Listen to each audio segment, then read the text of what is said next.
pessoal, tudo bem? Doenças psicológicas podem ser detectadas nas primeiras sessões, dependendo da sua gravidade, sim ou não? Essa é uma pergunta bem interessante, então vamos lá. Eu acho que para vocês entenderem, eu preciso passar um pouquinho da visão de como que acontece realmente o acompanhamento psicológico, né? Existem dentro do processo terapêutico, por isso que a gente fala, o acompanhamento psicológico é um acompanhamento. Não dá para ser feito diferente, né? Tem muitas pessoas que chegam na sessão falando, então eu queria fazer só uma sessão, eu queria fazer só 2 sessões porque eu não tenho tanto problema. Uma sessão, 2 sessões não vai adiantar, né? Um acompanhamento psicológico ele é muito mais profundo do que isso. E existe todo um processo que envolve o acompanhamento psicológico que em uma sessão não dá para ser feito, né? A primeira sessão nada mais é da gente analisar, né, a questão, a queixa manifesta daquele paciente, a dinâmica de vida, entender um pouquinho como aquele paciente funciona.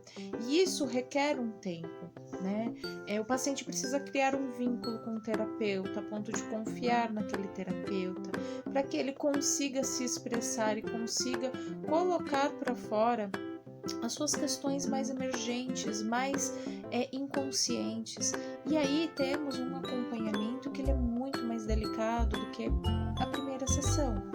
Para ser detectada, né, uma doença psicológica, e nós não falamos de um diagnóstico fechado, nós falamos de indícios que indicam um distúrbio ou outro, nós falamos de hipóteses diagnósticas, né, nós temos um tempo. Geralmente temos uma fase dentro do processo terapêutico que eu acho que os adultos nem sentem muito, até porque é um processo mais para embasar o trabalho do psicólogo do que para propriamente trazer um significado para aquilo, né? É um trabalho que ele é delicado e é uma fase que acontece no começo do processo terapêutico e ele vai aí de 8 a 10 sessões que nós chamamos de psicodiagnóstico. E como que é feito? Nessas sessões é mais para entender como que aquele paciente interage com as questões do mundo, como que ele funciona, quais são suas relações, quais são as dinâmicas e quais são os sintomas que esse paciente se queixa. Esses sintomas é como a febre que é indício de uma infecção corporal. Esses sintomas psicológicos, eles são indícios de um distúrbio. Só que eles só são indicativos. Nós, psicólogos, não fechamos um diagnóstico, né, de uma forma engessada. Nós levantamos hipóteses diagnósticas que no final desse processo nós colocamos ali esses sintomas são indicativos deste ou deste distúrbio. Para quê? Para embasar nosso trabalho dali para frente. E aí ver se, olha, esse paciente ele tem sintomas indicativos desse ou desse distúrbio, precisa de um acompanhamento mais completo com uma equipe multidisciplinar, e aí onde a gente encaminha para o psiquiatra se a gente achar que precisa tomar uma medicação, aí onde a gente encaminha para fono se precisar ter uma certa análise, né, de uma outra visão que envolve as questões da fala. Nós encaminhamos também para neuro, se for uma questão, né, que precisa de alguma avaliação, de um teste, de alguma coisa mais centrada.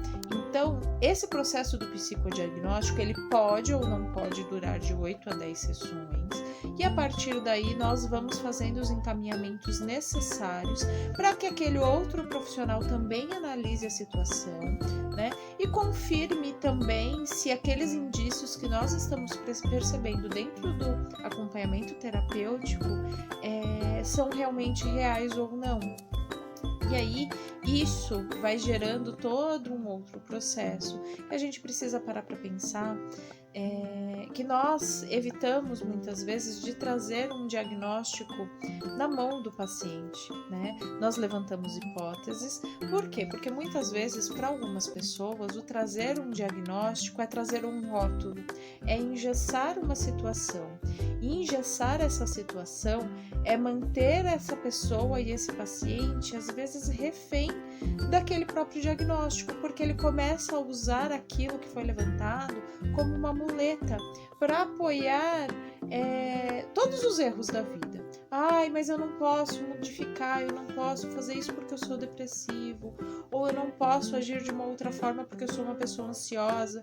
Pessoas ansiosas agem dessa forma. E aí, na verdade, é o que a gente tenta se livrar e trabalhar dentro do processo terapêutico. O fato de você ter um distúrbio ou ter alguma questão que está mais difícil de lidar não significa que aquilo seja seu diagnóstico para o resto da vida. Você pode mudar. E aí é onde nós entramos com o trabalho terapêutico e o trabalho que envolve toda uma equipe multidisciplinar para ajudar aquele paciente a superar aquele momento difícil. Se está difícil na sua vida, às vezes é só um momento que pode ser modificado. Então vamos trabalhar juntos, vamos trabalhar em conjunto. O fato de você ter um diagnóstico não te torna refém daquela situação para o resto da vida, tá bom?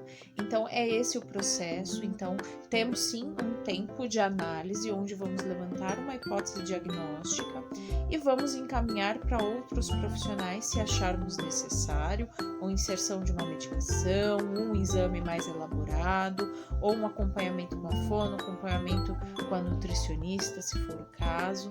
Nós geralmente não trabalhamos sozinhos, porém alguns distúrbios não precisa, né? Algumas questões, alguns sentimentos mais conturbados, só o processo de terapia resolve. Mas isso o psicólogo vai avaliar. Às vezes, por exemplo, se a gente percebe um risco muito grande dentro de um processo, um risco que envolve vida, né, um risco de morte, nós realmente tentamos fazer de uma forma muito mais emergencial esse encaminhamento talvez para a psiquiatria, para a gente entrar com uma medicação como forma e ferramenta para atenuar aquele sintoma mais emergente, para que a gente tenha também campo para conseguir trabalhar. Então, esse processo ele pode ou não levar 8 a 10 sessões, ele pode ter sido feito o encaminhamento na primeira sessão, porque o psicólogo ali notou um grau, né, de uma crise muito mais forte que coloca em risco a vida daquela pessoa. Então, nós trabalhamos com a promoção da vida. Se nós percebemos que dá para trabalhar sem a ferramenta, sem a medicação, nós temos um tempinho ali, vamos analisando de acordo com o processo, com as sessões, e vamos vendo quando aquele paciente vai interagindo com o processo terapêutico. Se a gente percebe que não está dando jeito só o processo terapêutico, ok, nós fazemos o encaminhamento necessário. Então, assim, é tudo um processo muito delicado, que envolve muita dedicação também do próprio paciente, né? Então, tenham calma. O processo terapêutico, ele acontece, né? Mais no tempo do paciente do que no nosso, porém, algumas medidas, né, preventivas, elas são sempre tomadas no decorrer do processo, tá bom? Mas só para vocês terem uma ideia de como funciona essa questão do diagnóstico, espero ter ajudado. Qualquer coisa que vocês precisarem, eu estou aqui, tá bom? É só me chamar. Beijo, até mais!